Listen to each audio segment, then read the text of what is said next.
নমস্কার বন্ধুরা, আমাদের ওয়েব ম্যাথ চ্যানেলের নতুন একটি ভিডিওতে সকলকে স্বাগত। অঙ্গনারী ওয়ার্কার এবং হেল্পার এই দুটো পরীক্ষাতেই 15 নম্বরের রচনা থাকে। অতএব রচনা একটি অত্যন্ত গুরুত্বপূর্ণ জিনিস এই পরীক্ষা দুটোতে। এর আগেও আমরা বিভিন্ন রচনা নিয়ে আলোচনা করেছি, তেমনই একটি রচনা নিয়ে আজকে আমরা আবার আলোচনা করব। আজকের রচনাটি হলো ভারতে পণ প্রথা ও নারী নির্যাতন। এই রচনাটি দেখে অনেকেরই মনে হতে পারে যে রচনাটি খুব সহজ, কিন্তু রচনাটি মোটেই সহজ না। আমরা অনেক কিছু ভাবলেও পরীক্ষার হলে গিয়ে সেটাকে সঠিকভাবে লিখতে পারি না, সেই জন্য আমাদের পরীক্ষায় নাম্বার কম আসে। সেই জন্য আমাদের সঠিক প্রিপারেশন দরকার, সেটি যে কোনো রচনার ক্ষেত্রেই হোক। এবার রচনায় কতগুলি নির্দিষ্ট পয়েন্ট রাখতে হবে, ভালো ভালো পয়েন্ট যেগুলো এক্সামিনারের দৃষ্টি আকর্ষণ করে। তেমনই কতগুলো পয়েন্ট দিয়ে আজকে আমাদের এই রচনাটি আমরা তৈরি করেছি। কেমন, তোমরা দেখতে থাকো। প্রথমে এই রচনার দিয়েছি ভূমিকা। পণ প্রথা এবং নারী নির্যাতন ভারতে দুটি গভীর সামাজিক সমস্যা হিসাবে বিদ্যমান। পণ প্রথা শতাব্দী পুরনো একটি কুসংস্কার, যা মূলত বিয়ের সময় কন্যাপক্ষকে পাত্রপক্ষকে অর্থ সামগ্রী ও গয়না ইত্যাদি দিতে বাধ্য করে। এই প্রথা শুধুমাত্র অর্থনৈতিক ও সামাজিক চাপ তৈরি করে না, এটি নারীর প্রতি নিষ্ঠুরতা ও সহিংসতার প্রধান কারণ হয়ে দাঁড়ায়।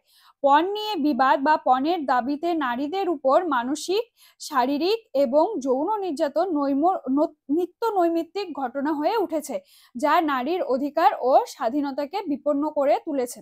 এইভাবে আমরা রচনার একটি ভূমিকা দেব যে পণ প্রথা আমাদের সমাজে কি খারাপ পরিস্থিতি সৃষ্টি করেছে এবং সঙ্গে নারী নির্যাতন দুটো কিন্তু একে অপরের সঙ্গে যুক্ত। কেমন, নেক্সট হচ্ছে পয়েন্ট পণ প্রথার প্রভাব। পণ প্রথার ফলে কি কি প্রভাব পড়ে, যেমন নারীর প্রতি আর্থিক চাপ। কেমন, পণ প্রথার কারণে মেয়েদের পরিবার বিয়েতে বড় অঙ্কের অর্থ বা সম্পদ দিতে বাধ্য হয়, অবশ্যই এটি একটি বড় চাপ। নেক্সট, এই আর্থিক চাপে নিম্ন আয়ের পরিবারগুলোর জন্য এটি একটি বিরাট বোঝা হয়ে দাঁড়ায়। নেক্সট, শিক্ষার প্রতিবন্ধকতা।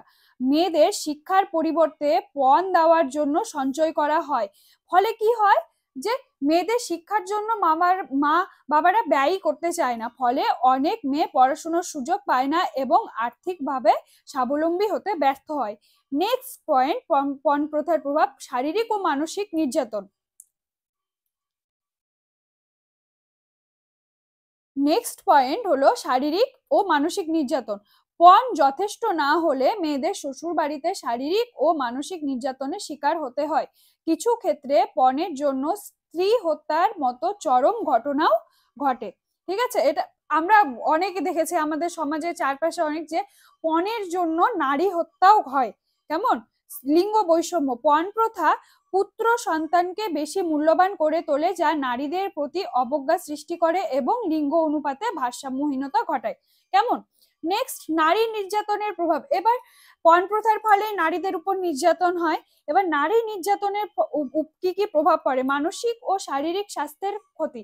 নির্যাতনের শিকার নারীরা দীর্ঘমেয়াদী মানসিক বিষণ্ণতা, উদ্বেগ ও আঘাতজনিত রোগে আক্রান্ত হন। নেক্সট, অর্থনৈতিক পরিণতি। নির্যাতনের শিকার নারীরা অনেক সময় কাজ করতে পারেন না বা সামাজিকভাবে বিচ্ছিন্ন হয়ে পড়েন, এতে তাদের আর্থিক স্বাবলম্বিতা হারিয়ে যায়। নেক্সট, সমাজে নারীর মর্যাদা ক্ষুণ্ণ। অবশ্যই মর্যাদা ক্ষুণ্ণ হয়, যে নির্যাতন নারীদের সম্মান ও মর্যাদা হ্রাস করে এবং তারা সমাজের মূল ধারায় অন্তর্ভুক্ত হতে অসুবিধা বোধ করেন। পয়েন্ট হচ্ছে আইনগত প্রতিবন্ধকতা।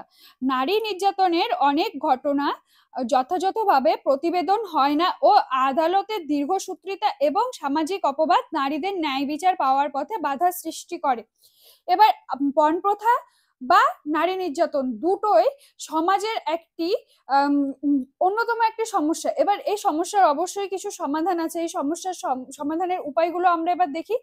পণ প্রথা একটি সামাজিক অপরাধ। এই অপরাধের মূলোচ্ছেদ করার জন্য চাই একটি সুস্থ সামাজিক পরিবেশ। 1989 সালে পণ প্রথার অবলুপ্তির জন্য আইন পাশ হয়, যেটাকে অ্যান্টি ডাউরি আইন বলা হয়। কেমন, যে পণ প্রথার জন্য কেউ যদি আইনগতভাবে কোনো ব্যবস্থা নিতে চায়, অবশ্যই ব্যবস্থা আছে, কিন্তু আইনগতভাবে কোনো ব্যবস্থা নেওয়া হয় না। এটি একটি সামাজিক কুসংস্কার রূপে এখনো পরিলক্ষিত হয়। কেমন? একটি তদন্ত সেলও গঠিত হয়েছে, কিন্তু সারা দেশে বছরে প্রায় 10,500 নারীকে পণ প্রথার যুবকাষ্টে প্রাণ দিতে হয়। ঠিক আছে, নেক্সট, এই আইনের রূপায়ণের পাশাপাশি সামাজিক বিবেকবোধের বিকাশ দরকার। নারী শিক্ষার প্রগতি। ঠিক আছে, তাহলে এই সমস্যা থেকে কিছুটা সমাধান হতে পারে। এবার আরো সমাধান আছে কিছু, সেগুলো আমরা দেখে নিব। আরো কিছু সমাধান অবশ্যই আছে, সেই সমাধানগুলি হলো কঠোর আইন প্রয়োগ, পণ প্রথা ও নারী নির্যাতনের বিরুদ্ধে কঠোর আইন ও তা কার্যকর করা, অবশ্যই দোষীদের দ্রুত শাস্তি নিশ্চিত করা। নেক্সট, সচেতনতা বৃদ্ধি। এটা হচ্ছে অন্যতম একটা পয়েন্ট, যে সচেতনতা বৃদ্ধি, নারীর শিক্ষা, অধিকার এবং স্বাবলম্বিতার উপর জোর দিয়ে সমাজে সচেতনতা বাড়ানো। কেমন? নেক্সট, নারীর ক্ষমতায়ন, কর্মসংস্থানের সুযোগ বৃদ্ধি এবং নারীদের অর্থনৈতিকভাবে স্বাবলম্বী করে তোলা। এটা হলে কিছুটা হলেও এই সমস্যাটা সমাধান হবে।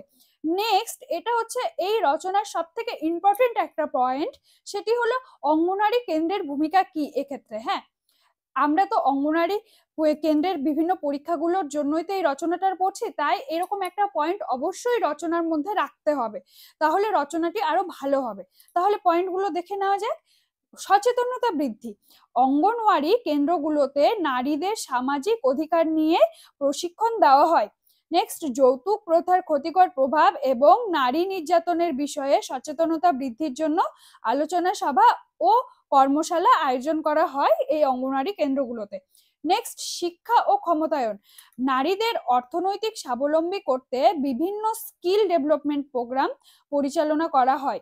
নেক্সট, মায়েদের প্রাথমিক শিক্ষা এবং সন্তান লালন পালনের আধুনিক পদ্ধতি শেখানো হয়, যা ভবিষ্যৎ প্রজন্মকে সচেতন করতে সহায়তা করে। নেক্সট হলো আইন বিষয়ে শিক্ষা, নারীদের তাদের আইনগত অধিকার, যেমন তাদের ডোমেস্টিক ভায়োলেন্স অ্যাক্ট বা যৌতুক বিরোধী আইন সম্পর্কে ধারণা দেওয়া হয়। নেক্সট, তাদের অনুপ্রাণিত করা হয় স্থানীয় প্রশাসন বা আইন প্রয়োগকারী সংস্থার কাছে অভিযোগ জানাতে। নেক্সট, স্থানীয় প্রশাসনের সঙ্গে সমন্বয়, স্থানীয় পঞ্চায়েত এবং প্রশাসনের সঙ্গে যৌথভাবে নারী নির্যাতন রোধে এই অঙ্গনারী কেন্দ্রগুলো উদ্যোগ গ্রহণ করে থাকে। যেহেতু অঙ্গনারী কেন্দ্রগুলো বিভিন্ন পাড়ায়, মানে প্রত্যেকটা পাড়ায় পাড়ায় আছে, আর যেহেতু এটা একটি সরকারি কেন্দ্র, তাই বিভিন্ন নির্যাতিত নারীরা যদি সেখানে গিয়ে সেই অঙ্গনারী কেন্দ্রের কর্মী কাছে নিজেদের অসহায়তা প্রকাশ করে, তাহলে তারা অবশ্যই এই বিষয়গুলোর দিকে দেখবে। ঠিক আছে, নেক্সট, উপসংহার। রচনাটিকে আর বড় করা যাবে না, বড় করলে অনেকটা লেটলি হয়ে যাবে, অনেক বড় লিখতে হবে, দরকার নাই সেসবের।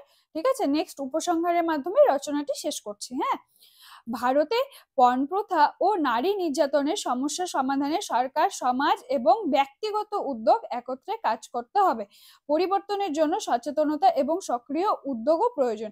অঙ্গনারী কেন্দ্রগুলোর এই ভূমিকা আরো কার্যকর করতে সরকারের উচিত প্রশিক্ষিত কর্মী সংখ্যা বৃদ্ধি এবং পর্যাপ্ত তহবিল সরবরাহ করা। সঠিক পরিকল্পনার মাধ্যমে অঙ্গনওয়াড়ি কেন্দ্র পণ প্রথা ও নারী নির্যাতনের বিরুদ্ধে শক্তিশালী সামাজিক আন্দোলন গড়ে তুলতে পারে। তাহলে আমরা আজকে আমাদের ভিডিওতে সুন্দর একটি রচনা নিয়ে আলোচনা করলাম, যে পরীক্ষায় আসলে এই রচনাটি কিভাবে লিখবো। এর আগেও আমরা আরো 3-4টে রচনা নিয়ে আলোচনা করেছি, সেগুলোর লিঙ্ক অবশ্যই আমাদের চ্যানেলে পেয়ে যাবে। আর রচনাটি ভালো লেগে থাকলে অবশ্যই একটি লাইক করে দিও আর চ্যানেলটিকে সাবস্ক্রাইব করে দিও। নমস্কার।